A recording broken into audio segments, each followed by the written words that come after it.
السلام عليكم ورحمة الله وبركاته.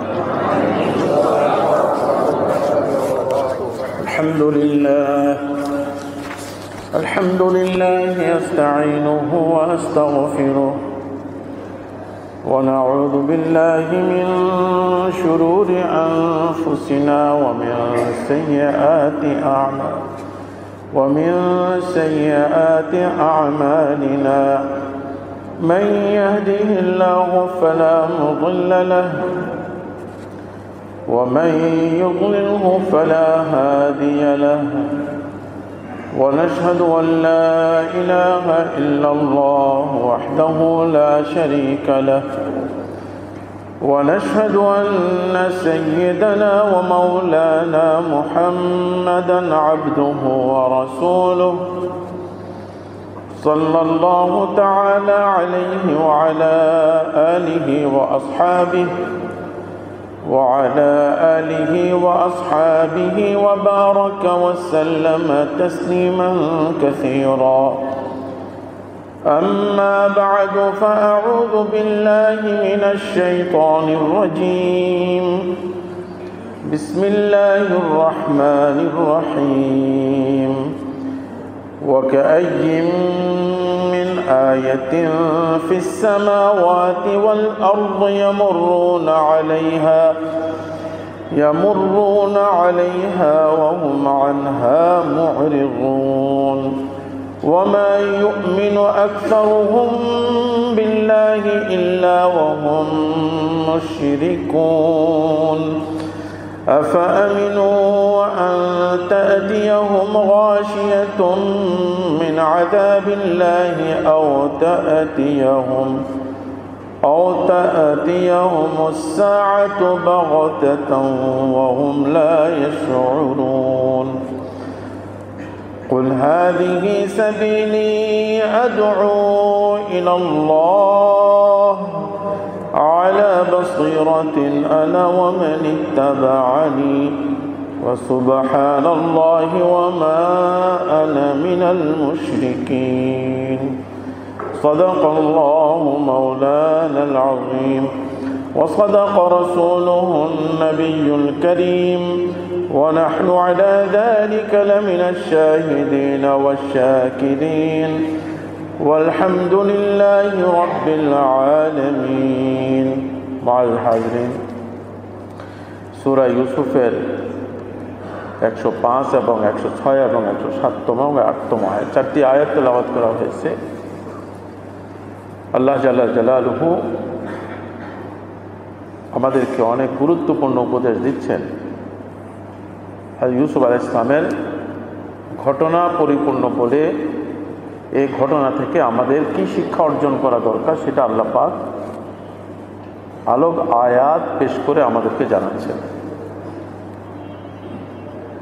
একটা ঘটনার মাঝে বিস্তারিত অনেক কথা থাকে। যিনি ঘটনা বলেছেন আল্লাহ রাব্বুল আলামিন, তিনি এই ঘটনা থেকে শিক্ষণীয় উপদেশ গ্রহণ করার মতো গুরুত্বপূর্ণ বিষয়গুলো এই আয়াতগুলোতে আল্লাহ পাক পেশ করতেছেন। গত সপ্তাহের শেষে আসছে যে আল্লাহ পাক জানিয়েছেন যে আপনি যতই কিছু করুন না কেন, যতই মেহনত করুন না কেন, দ্বীনের দায়ীরা চিন্তা করা দরকার যে জনাবে রাসূলুল্লাহ সাল্লাল্লাহু আলাইহি ওয়াসাল্লামকে আল্লাহ পাক বলতেছেন আপনি যতই মেহনত করুন না কেন, যতই ওয়াহির মাধ্যমে তাদের প্রশ্নের সঠিক উত্তর আপনি দেন না কেন, ওয়ামা আকসারুন নাস ওয়ালাউ হারাসতা বিমুমিনিন, অধিকাংশ লোক ঈমান কিন্তু আনার নয়। যদিও আপনি মনে প্রাণে চাচ্ছেন যে এরা সবাই ঈমান নিয়ে আসুক, আল্লাহ নবীদের অন্তরে মুমিন ঈমানদারদের জন্য, মানব জাতির জন্য এত দরদ থাকে, মায়েরও তার সন্তানের জন্য এত দরদ থাকে না। আম্বিয়া কিরামের দৃষ্টি থাকে দুনিয়াতেও সফলতা তো যা আছে তা হবেই, পরকালীন জীবন যেটা কোনোদিন শেষ হবে না, সেখানে যেন আল্লাহর বান্দা পরিপূর্ণ ইজ্জত সম্মান আর সফলতার সহিত থাকে। দুনিয়ার জীবন পার করেই নিল, অনেক আয়েশ আহ্লাদে আখিরাতে জাহান্নামে পড়ে গেল, আর বের হতে পারল না। এটা তো পরাজয়। দুনিয়ার জীবন যেভাবে সেভাবে কেটেই নিল আল্লাহর গোলামি করতে করতে, আখিরাতে তার সফলতা, আল্লাহ সন্তুষ্টি, জান্নাত, এর চেয়ে বড় নিয়ামত আর কি হতে পারে। আল্লাহ পাক জানাচ্ছেন যে দুনিয়ার নেশা মানব জাতিকে এমনভাবে ঘায়েল করে নেয়, দুনিয়ার নেশা মানুষকে এমনভাবে ধ্বংস করে দেয় যে অধিকাংশরা এরা ঈমান আনার নয়।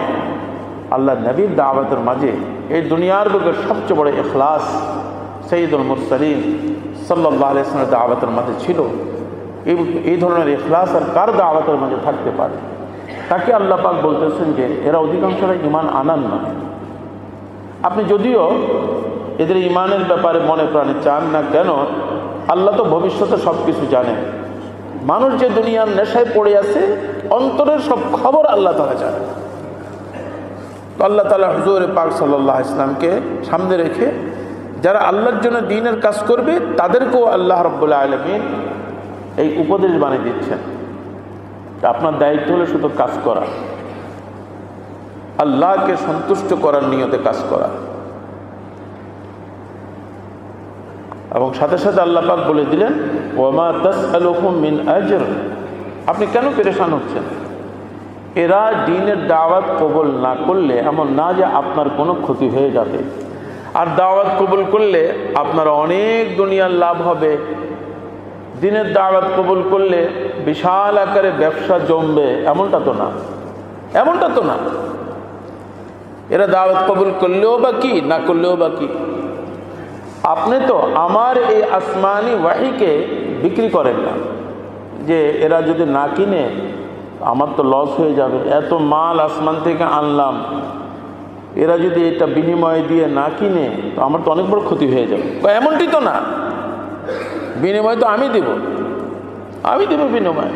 আপনি তো তাদের কাছে এক একটা ফর্মুলা, দুনিয়াতে যারা পরামর্শ দেয়, চিকিৎসা শাস্ত্র হোক, আইন শাস্ত্র হোক, ব্যবসায়িক যে কোনো শাস্ত্র হোক, তারা তার একটা ফিস এবং বিনিময় রাখে। ঠিক আছে, বিনিময় রাখে, এই পরামর্শের বিনিময় রাখে তারা।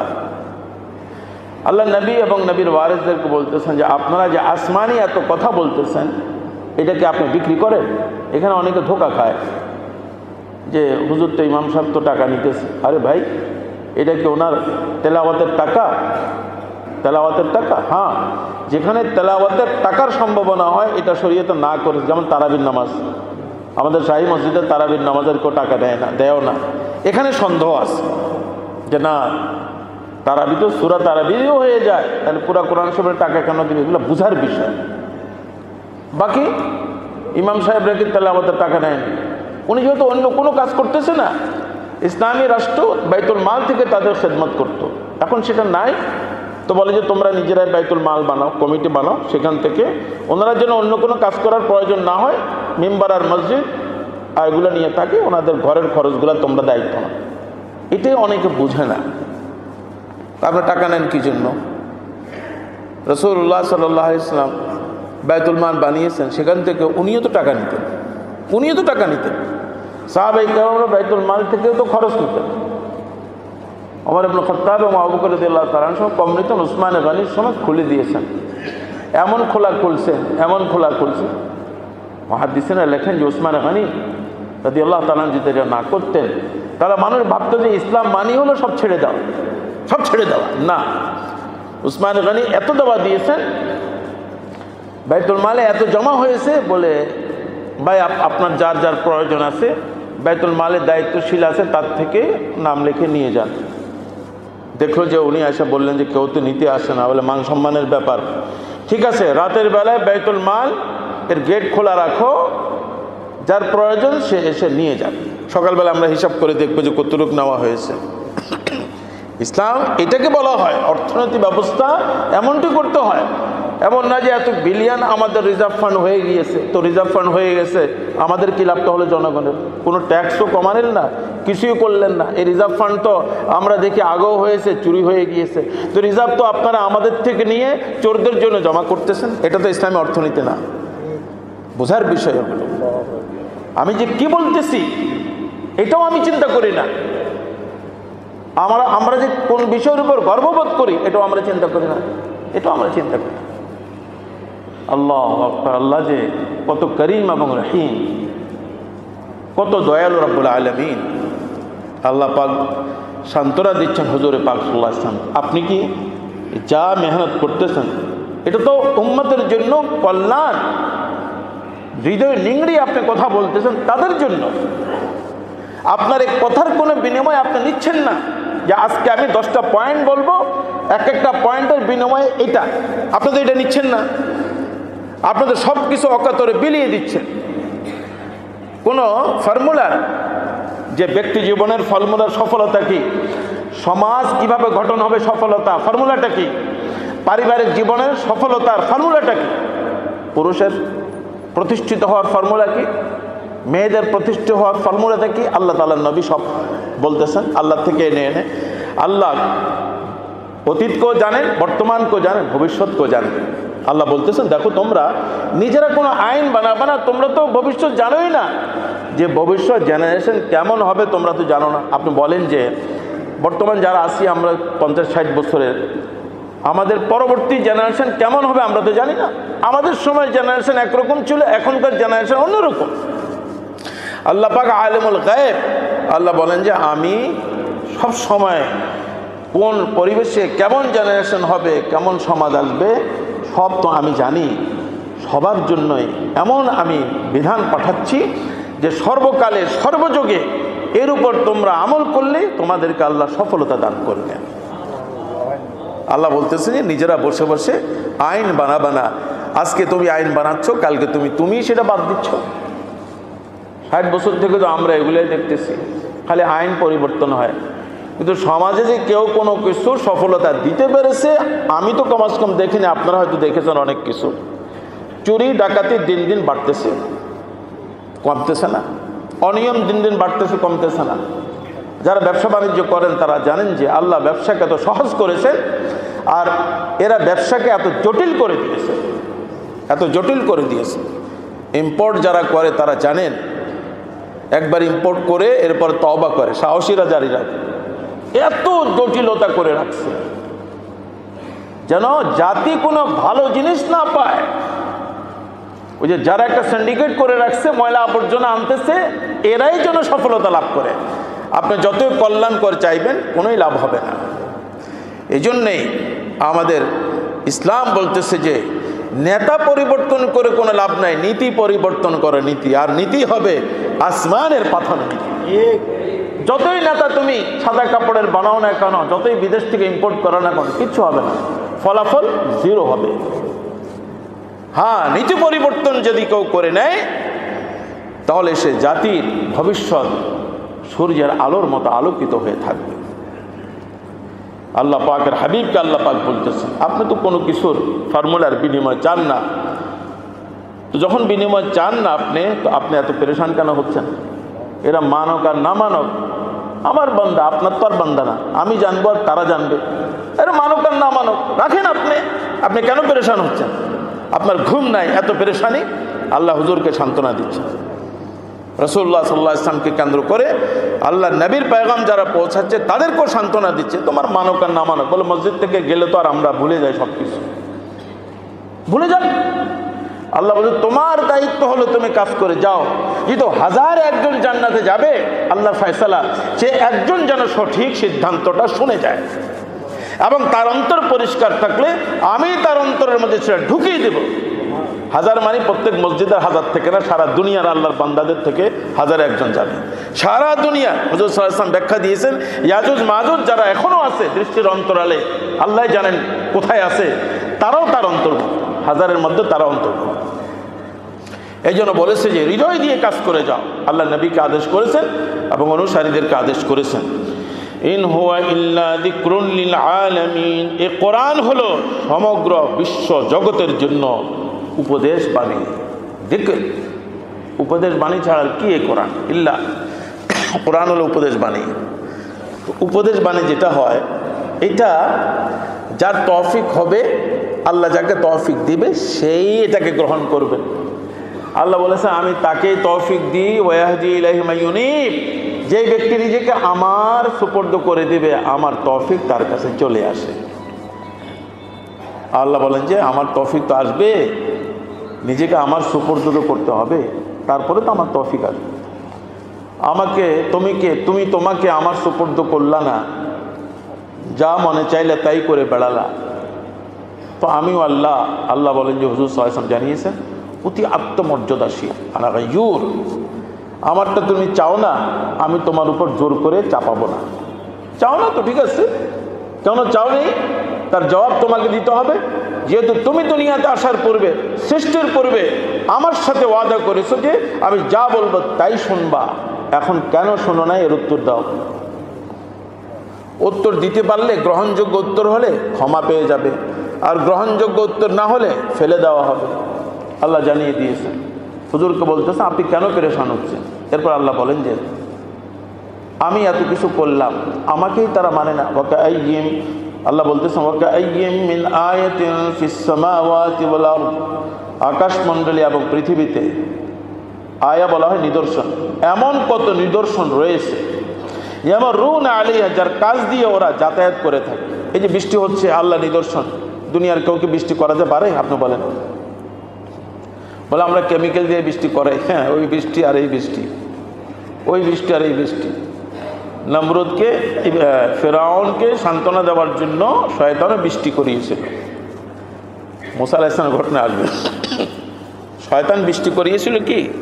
শয়তান তার চেলাপেলাদেরকে বলছে যে আজকে সারাদিন পানি খাও আর অমুক সময় ছেড়ে দিবা সব পানি।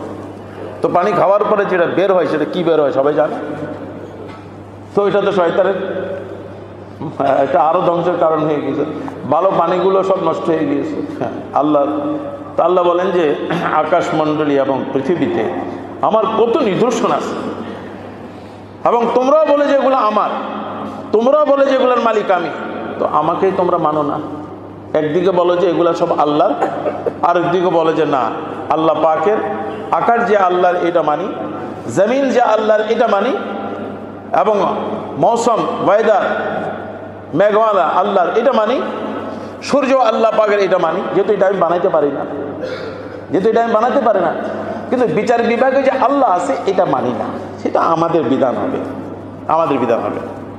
যে খুনি সেও ছাড়া পেয়ে যায়, তো ছাড়া পাওয়ার পরের দিনে যে তার বিরুদ্ধে বিচার করছে তাকে মেরে ফেলে। যেহেতু খুন করেছে, তার রক্তের নেশা, আর জেলখানায় গেলে দাদাগিরি করতে পারে সেটাও সে জানে।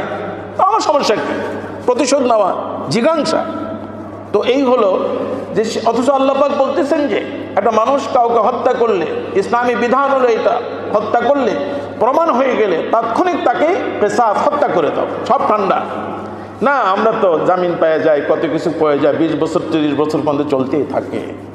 আল্লাহ বলবেন যে এগুলো সব বিচার হবে। আমার আইনকে তোমরা তুচ্ছ তাচ্ছল্য করে আমার বান্দাদের উপর তোমরা তাদেরকে অতিষ্ঠ করে দিয়েছ, এগুলো সব বিচার হবে। এটা বলে ছাড় পাওয়া যাবে না যে আমি তো কি করব, বাধ্য, আমি তো চাকরি করি। আল্লাহ বলতেছেন এই সকল, আল্লাহ বলেছেন লা তাআতা লি মাখলুকিন, কোনো দুনিয়ার কারো গোলামি করা যাবে না আমার বিধানের বিপক্ষে। আল্লাহ পাক জানিয়ে দিয়েছেন যে এখানে কোনো বাহানা চলবে না।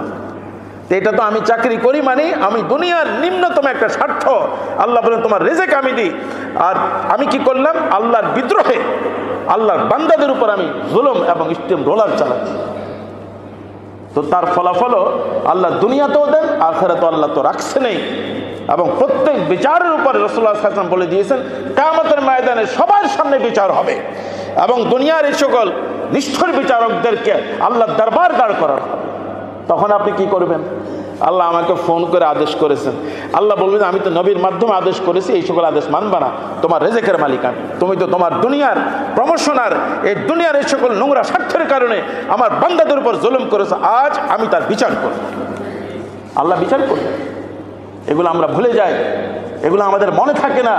আল্লাহ পাকও জানিয়েছেন যে অধিকাংশরা এই আল্লাহ বান্দা আসমান এবং জমিনে আমার সব নিদর্শন দেখে, ইয়ামরুনা আলাইহা, তারা যাতায়াত করে থাকে, ওয়াহুম আনহা মুরিজুন, কিন্তু ওরা আমার নিদর্শনগুলো থেকে মুখ ফিরিয়ে রাখে। আল্লাহর নিদর্শন দেখার পরে ঈমান আনে, মানে আল্লাহর নিদর্শন দেখার পরেও মানে না, মানবো না, মানলে আমার সমস্যা আছে। তো তুমি তোমার ব্যক্তি স্বার্থের কারণে আমার বিধানকে বিসর্জন দিয়েছো, তো তুমি ঈমানের দাবির মাঝে তুমি মিথ্যাবাদী। আল্লাহ নিজে বলতেছে, আমি বলতেছে না, আল্লাহ নিজে বলতেছেন ওয়ামা ইউমিনু আকসারুহুম বিল্লাহ, ওদের অধিকাংশরা আল্লাহর প্রতি ঈমান রাখে, লা ইলাহা ইল্লাল্লাহ বলে, মসজিদে আসে, নামাজ পড়ে, রোজা রাখে। আল্লাহ বলতেছেন কিন্তু ওয়ামা ইউমিনু আকসারুহুম বিল্লাহি ইল্লা ওয়া হুম মুশরিকুন, অধিকাংশরা আল্লাহর প্রতি ঈমান রাখে কিন্তু এভাবে আল্লাহর সাথে এরা শিরকও করে, ঈমান রাখে শিরকও করে। অর্থাৎ মসজিদে আসলে লা ইলাহা ইল্লাল্লাহ, মসজিদ থেকে বাইরে গেলে আমার নেতাজি আপনার যা বলবেন তাই করব, আমার নেতাজি আপনার যা বলবেন তাই করব, বলে ওইখানে অমুকরে মামলা দিয়ে দেবে, কয়টা মামলা, এতটা মামলা, অমুক মামলার আসামি কি করব, এটা করে দাও, এটা করে দাও।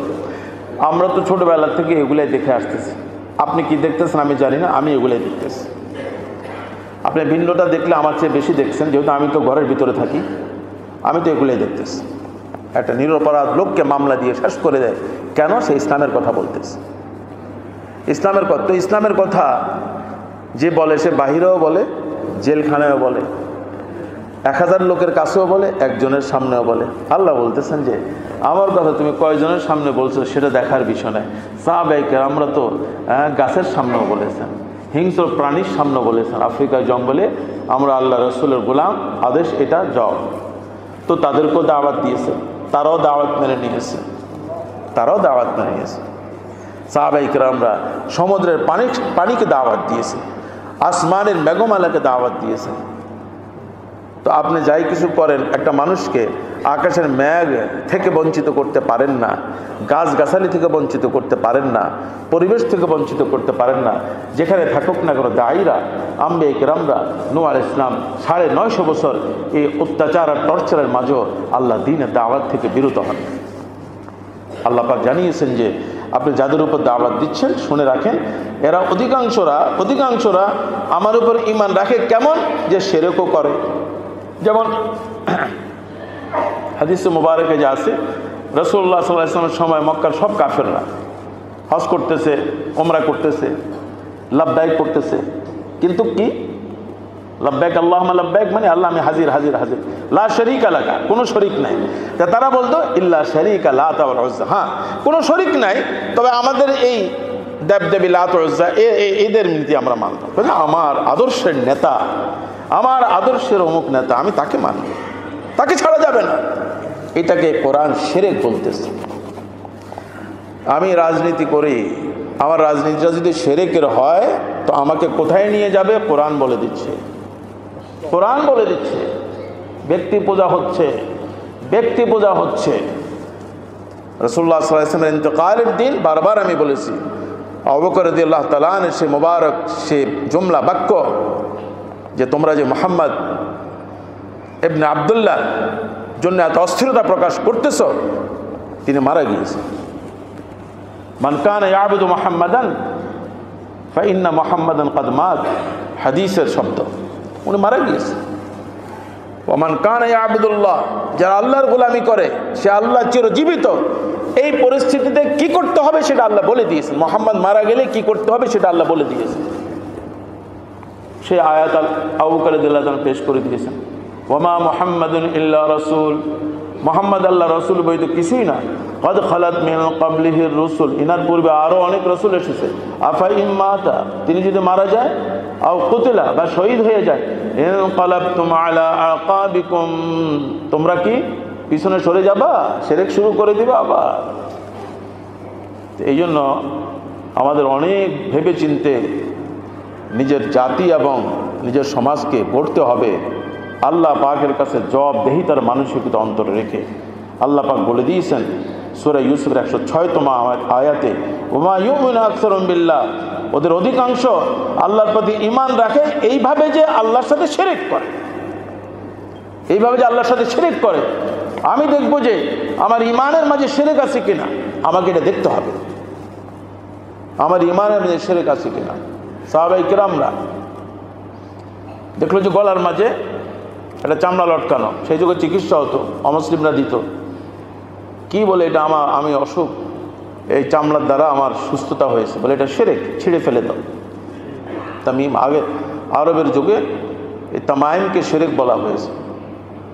কোরআনের কোনো আয়াত বরকতে লাগালে সেটাকে শিরক বলা হয় নাই। অনেকে আবার এই হাদিসগুলোকে উল্টা ব্যাখ্যা দেয়, সাহাবায়ে কেরামরা কোরআনের আয়াত লিখেও গলায় পরিয়েছে।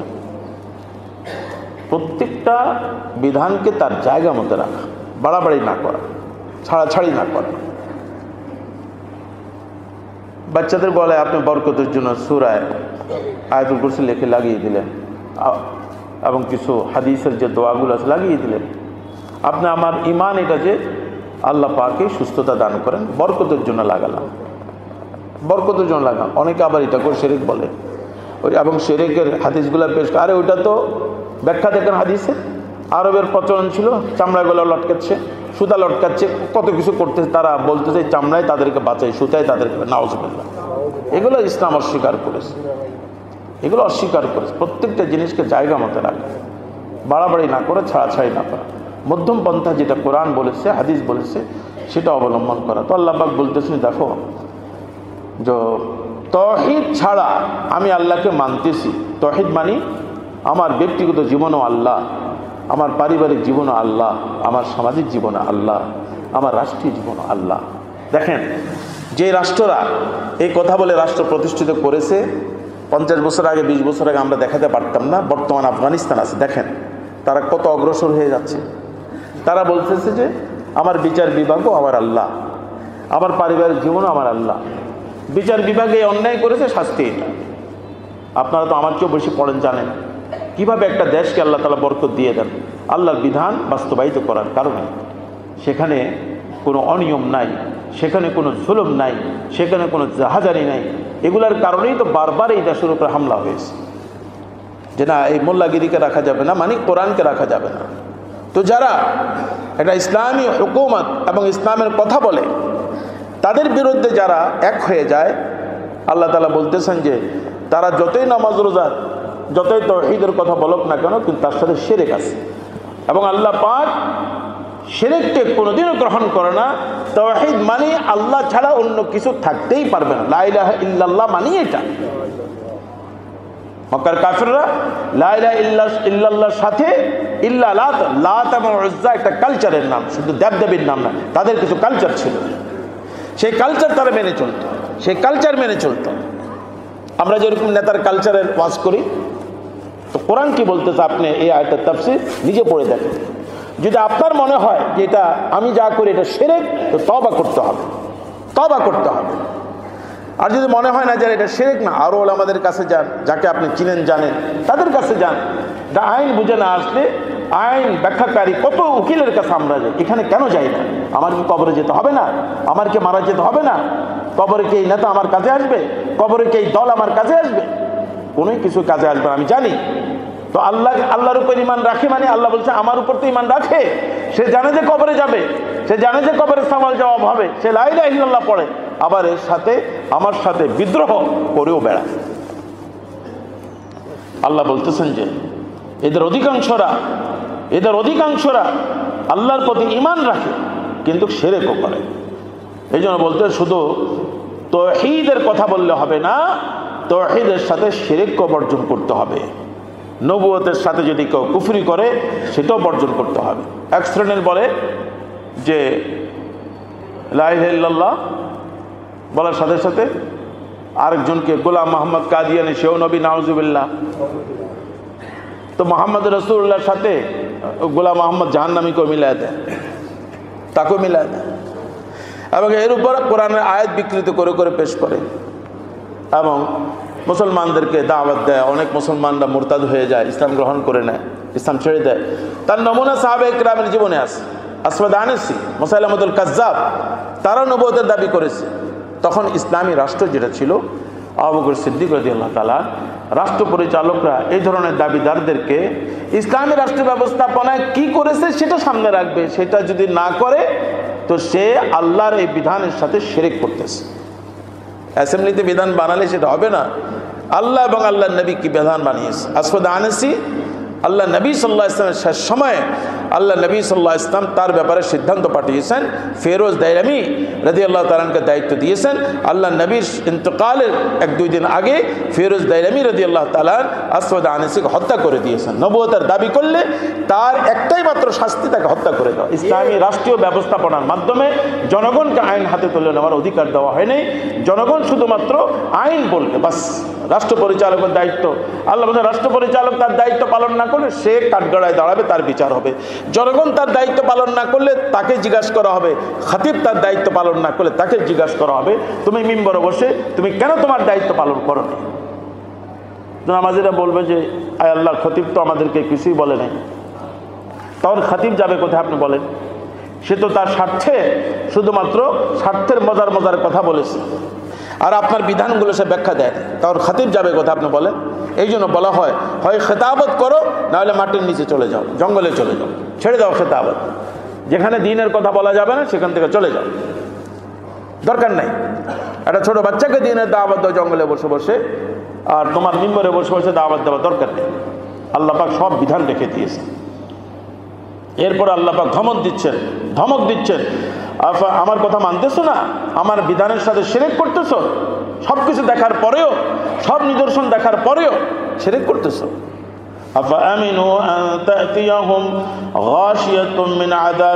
ওরা কি একেবারে নির্ভয় হয়ে গিয়েছে, নিশ্চিত হয়ে গিয়েছে তাদের উপর আল্লাহর কোনো আযাব এবং আপদ আসবে না? একবার নিশ্চিত যে না, আমি যাই কিছু করি কোনো আযাব আসবে না, এত নিশ্চিত হয়ে গেছে। আরে আমি এমন এমন আযাব পাঠাবো, গুনাতে তুমি লিপ্ত থাকলে তোমার পরিবারকে আমি নাড়িয়ে দিব, এমন এমন আল্লাহ আযাবের রোগ পাঠাবে, পুরা ফ্যামিলি নয় পুরো এলাকাকে আল্লাহ নাড়িয়ে দেন। নতুন কথা নয়, এই মাত্র কয়েক বছর আগে পুরো দেশকে আল্লাহ নাড়িয়ে দিয়েছে। জুমার নামাজে মাত্র 10 জন আসতে পারবে, আল্লাহ দেখিয়ে দিয়েছেন। আমি এমন এমন কাজ করতে পারি, জুমা থেকে তোমাদেরকে বঞ্চিত করে দিয়েছি, আমি তারাবি থেকে বঞ্চিত করে দিয়েছি, বাইতুল্লাহ তওয়াফ থেকে বঞ্চিত করে দিয়েছি। বাইতুল্লাহ তওয়াফবিহীন রয়েছে দীর্ঘ সময়। আল্লাহ বলেন যে আমার সাথে নাফরমানি করো, আমি সব করতে পারি। আল্লাহ বলেন যে তারা কি এত নিশ্চিত হয়ে গিয়েছে আমার আযাব থেকে যে আমি যা খুশি তা করে বাড়াবো, আল্লাহর আযাব আসবে না? আল্লাহ বলে যে তোমরা এত নিশ্চিত হয়ে গেলা, আমার এত বিশাল বাহিনী আছে, আমার এত বিশাল দল আছে, আমি এত বড় গুন্ডা বাহিনী বানায় রাখছি, আমাকে কে কে করতে পারবে? আমরা দেখে নিয়েছি কারো কিছু করতে হয় নাই, আল্লাহই করে দিয়েছে। এখন অনেক অমুকে বলে যে আমি করেছি, এটাও আবার শিরক। আপনি কি করেছেন? আল্লাহ পাক করেছেন। আল্লাহ যখন চান আবাবিল পাঠিয়ে দেন, আল্লাহ যখন চান মশা পাঠিয়ে দেন, আল্লাহ পাক যখন চান আল্লাহ তাই পাঠিয়ে দেন। হ্যাঁ, কাউকে আল্লাহ দুনিয়াতে ব্যবহার করে দেন। রাসূলুল্লাহ সাল্লাল্লাহু আলাইহি ওয়াসাল্লাম এত বড় কাজ করে বলেছেন যে আমার এটা আল্লাহ পাক করেছেন, আমি কিছুই করি না। হ্যাঁ, আমরা তো আমি করেছি, আমরা করেছি, আমাদের নাম, আমাদের পদবী, আমরা এত কিছু করলাম, আর আমরা দাবি তো আরো অনেকেই করেছে। কিন্তু আল্লাহ পাকের জুলুমের একটা শেষ পর্যায়ে গেলে তখন আল্লাহ পাক যে কোনো একটা মাধ্যম তৈরি করে দেন, তো সেই মাধ্যমগুলোর জন্য হেদায়েত হলে তোমরা কিছুই করো নাই, করেছে আল্লাহ তাআলা। এবং আল্লাহ পাক বলেছেন ওয়ালা ইউফলিহুল যালিমুন, যে ব্যক্তি পর্যায়ে, পারিবারিক পর্যায়ে, সামাজিক পর্যায়ে জুলুমের নীতি বানায়, অন্যায়ের নীতি বানায়, আল্লাহ তাদেরকে কোনোদিনও সফলতা দান করেন না। কোনো না কোনোভাবে আল্লাহ তাদেরকে পরাজিত করে দিবেন। আল্লাহ পাক বলতেছেন যে ওরা কি আমার বিরুদ্ধে বিদ্রোহ করতেছে, নাফরমানি করতেছে, এত নির্ভয় হয়ে গিয়েছে। আমিনও নির্ভয় হয়ে যাওয়া, ওদের উপর আমার কোনো আযাব আসবে না, কিছুই আসবে না। আরে আল্লাহ পাক ভূমিকম্প একটা নাড়া দিলে সব শেষ। আপনি দেখেন যে এত বড় বড় বিল্ডিং বানিয়েছে। আমি একবার এবারে সফর থেকে আসতেছিলাম, কক্সবাজার দিয়ে যখন প্লেনটা ঢুকলো, কক্সবাজার দিয়ে, তো গ্রামের এলাকার দৃশ্য দেখতেছি, পানি এবং টিনের ঘর, সেমি পাকা ঘর, ছোট ছোট ঘর, প্লেন থেকে যা দেখা যায়। যেই ঢাকায় ঢুকলো বিশাল বিশাল বিল্ডিং, আমি চিন্তা করলাম দুনিয়ার এই মিসাইলগুলো তো বানিয়েছে এই বিল্ডিংগুলোর জন্য। এটা তো গর্বের বিষয় না, 100 তলা বিল্ডিং, 50 তলা বিল্ডিং, 10 তলা বিল্ডিং, এটা তো মিসাইলের জন্য বানানো হয়েছে। গ্রামে এই সকল মিসাইল ফেলে তো লাভ নেই, গ্রামে এই সকল মিসাইল ফেলেও কোনো লাভ হবে না। টিনের ঘর আর চতুর্দিকে হলো পানি, এগুলো কোনো কাজে লাগবে। মিসাইল যারা ফেলবে, আল্লাহ হেফাজত করুক, তারাও তো চিন্তা করবে কোথায় ফেলা দরকার। প্রয়োজনে মানুষ বানাতে পারে, এটাকে ইসলাম অস্বীকার করে না, গর্ববোধ করা ঠিক না। আল্লাহ বলতেছেন যে আমার আযাব থেকে নিশ্চিত হয়ে গেল, একটা বিল্ডিং বানিয়ে আহা এত বড় বানিয়ে ফেললাম, এত টাকা লাভ হবে। আল্লাহ একটা নাড়া দিলে তো সব লাভ তো ফ্যামিলি সহ সব মাটির নিচে দাফন হয়ে যাবে, লাশও বের করা যায়। আল্লাহ বলে এত নিশ্চিত হয়ে গেল বিল্ডিং বানিয়ে, সে বিল্ডিংয়ের মাঝে রাত্র দিন আমার নাফরমানি করতেছ, একটু ভয় পাও না তোমরা? আফা আমিনু, এত নির্ভয় হয়ে গিয়েছ যে কোনো আযাব আসবেই না, আযাব আসবেই না। আর আমি তো অমুক কোম্পানির রড দিয়ে বানিয়েছি, একেবারে ভূমিকম্পের গ্যারান্টি আছে, হবেই না, হবেই না। ওগুলাই সবচেয়ে সবার আগে পড়ে, ওগুলোই সবার আগে পড়ে।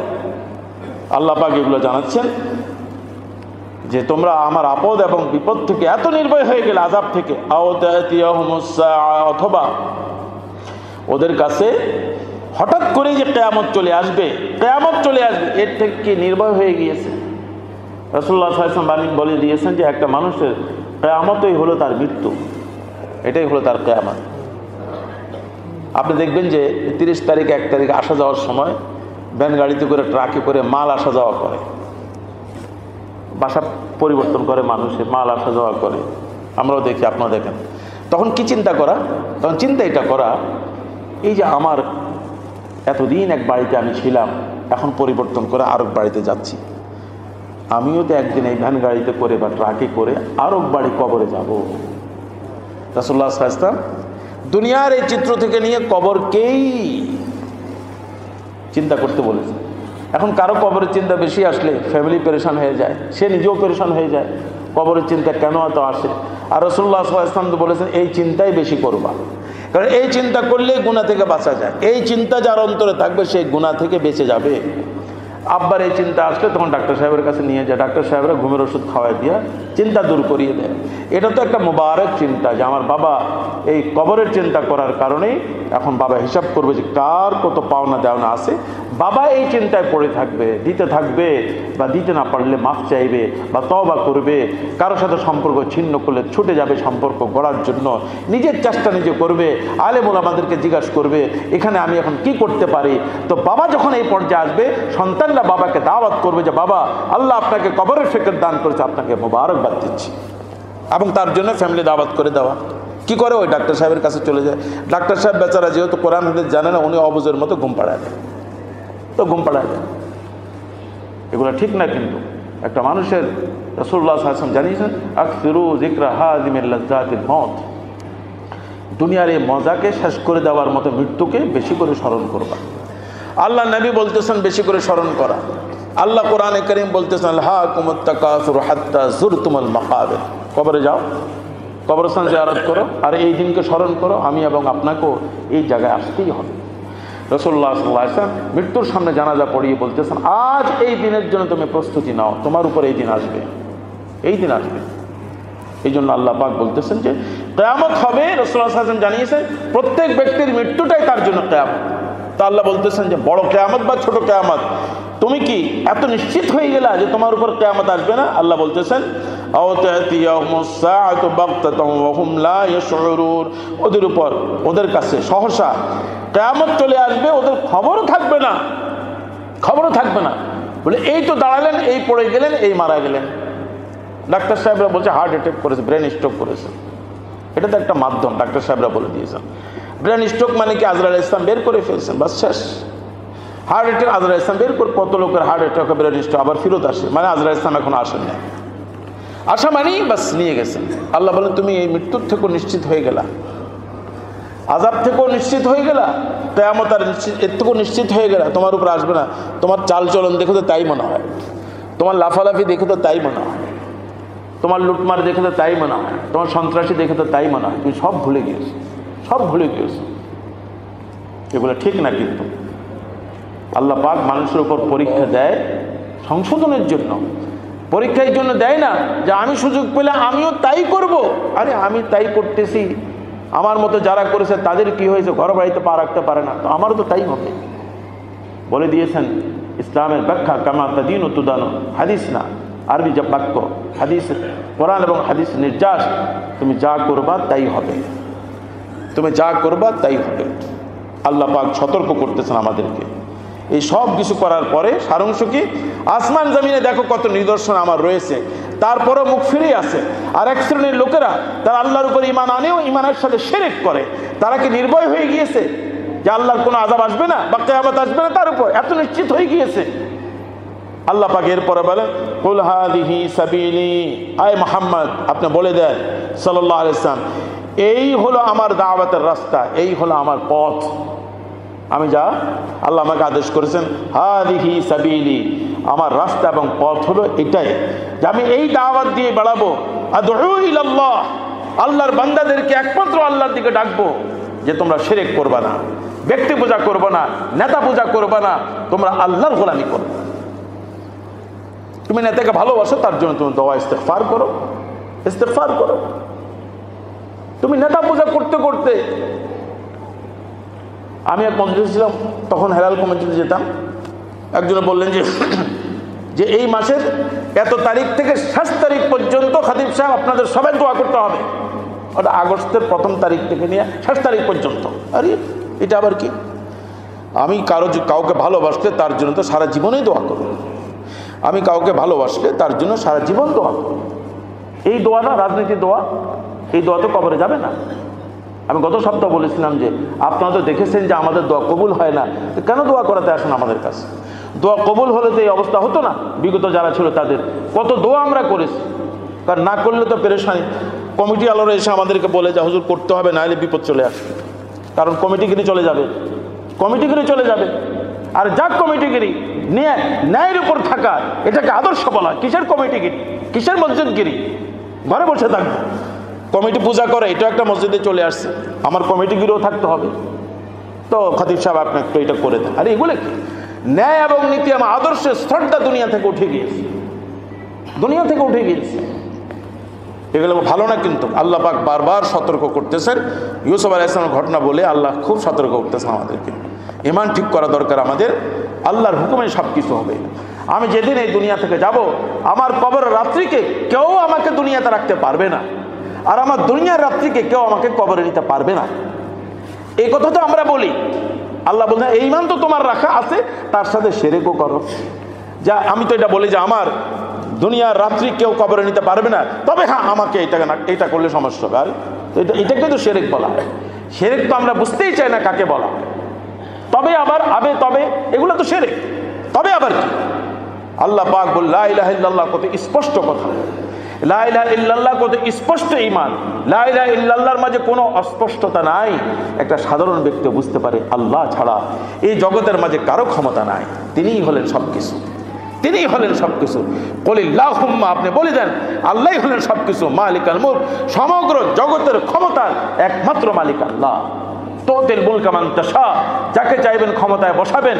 যাকে ওয়াতানজিউল মুলকা, যাকে চাইবেন গরুর চামড়া যেভাবে ছিনানো হয় এইভাবে ক্ষমতা তার থেকে ছিনিয়ে নেবেন। ওয়াতানজিউল মুলকা মিম্মান তাশা ওয়া তুইজ্জু মান তাশা, যাকে চাইবেন আল্লাহ সম্মানী বানাবেন।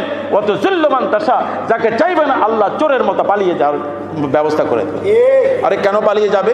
কে অন্যায় করলে আদর্শ তাকে বলা হয়। অন্যায় করেছেন আপনি আইনের কাঠগড়ে আসেন। যারা অন্যায়কারীদেরকে পালাবার সুযোগ করে দিয়েছে তারাও অন্যায়কারী, তারাও অপরাধ। বলে আমাদের দেশ রক্ষা, আরে দেশ রক্ষা আল্লাহ বলছে আগে ঈমান রক্ষা করো, ঈমান রক্ষা করো, ঈমান রক্ষা করো। বুঝে না কোরআন বলে যে উনি তো অনেক কোরআন শরীফ পড়ে অমুক। আরে কোরআন শরীফ পড়লে হবে না, কোরআন আল্লাহ কি বলেছে সেটা দেখা দরকার। কেন অপরাধীদেরকে বের করে দেওয়া হয়েছে? যারা মানুষের রক্ত শোষণ করেছে কেন তাদেরকে বের করা হয়েছে? আইনের কাঠগড়ায় না দাঁড় করিয়ে বের করে দিয়েছেন। আল্লাহ এটার বিচার করবে, লিখে রাখেন আপনারা, আল্লাহ এটার বিচার করবে। আল্লাহ অপরাধীদেরকে ছাড়ে না। হ্যাঁ, আপনারা মশওয়ারা করেন, পরামর্শ করেন, এই সমস্যা আছে, জাতিকে বলেন, জানান। আল্লাহ পাক জানিয়েছেন রাসূলুল্লাহ সাল্লাল্লাহু আলাইহি ওয়াসাল্লামকে, আপনি বলে দেন হাদিহি সাবিলি, এটাই হলো আমার একমাত্র পথ। আদউ ইলাল্লাহ, আমি আমার মানব জাতিকে আমি আদউ ইলাল্লাহ, আদউ মানব জাতিকে আমি আল্লাহর প্রতি দাওয়াত দিই। আলা বাসীরাতিন, আমার দাওয়াতটা হলো বুঝে শুনে দাওয়াত দেওয়া, এমন না যে আমি কিছু বুঝি না। আলা বাসীরাতিন, বাসীরা বুঝে শুনে দাওয়াত দেওয়াকে বলা হয়। বিচক্ষণতার সহিত এবং দূরদর্শিতার সহিত বুঝে শুনে আমি দাওয়াত দিচ্ছি, এমন না যে অবুঝের মতো আমি কিছু বলে যাচ্ছি। আমি বুঝে শুনে বলতেছি, আল্লাহকে যতদিন আনবা না অ্যাসেম্বলিতে, আল্লাহকে যতদিন আনবা না বিচার বিভাগে, আল্লাহকে যতদিন আনবা না সংগঠনে দলে, আল্লাহকে যতদিন আনবা না সমাজে, কোনো দিনও সফলতা লাভ করতে পারবা না। দৌড়ের উপর থাকবা, দৌড়ের উপর থাকবা, আজকে কেউ কালকে কেউ, আজকে কেউ কালকে কেউ। আল্লাহকে ছেড়ে যারা থাকবে আল্লাহ তাদেরকে ছেড়ে দেন, আল্লাহ তাদেরকে ছেড়ে দেন। এবং রাসূলুল্লাহ সাল্লাল্লাহু আলাইহি ওয়াসাল্লাম জানিয়েছেন, তুমি যার সাথে থাকবা তোমার হাসর তার সাথেই হবা।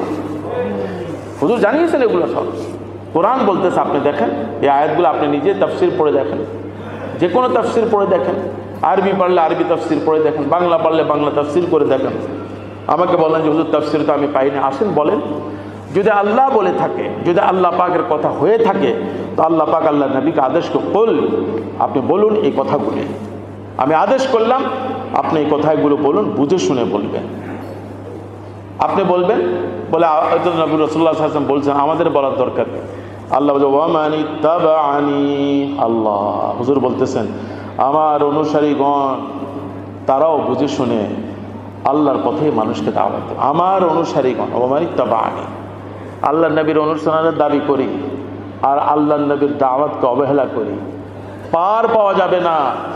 মন গড়া দাওয়াত দিলাম, যে যেটা বললো সেটাকে দাওয়াত দিলাম, কোরআন এবং হাদিসের অপব্যাখ্যা দিলাম, নাম রাখলাম দাওয়াতে তাবলীগ, ছাড় পাওয়া যাবে না।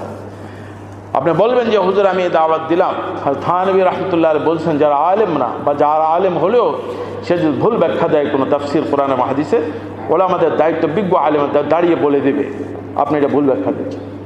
ওলামারা বলতেছেন যে আপনাদের অমুক মুরব্বী ভুল বলতেছে, কোরআন হাদিসের ব্যাখ্যা বলে যে আমার ওই মুরব্বী জাহান্নামে গেল, আমি জাহান্নামে যাব, এটাকেই শিরক বলা হয়, এটাকে ব্যক্তি বোঝা বলা হয়।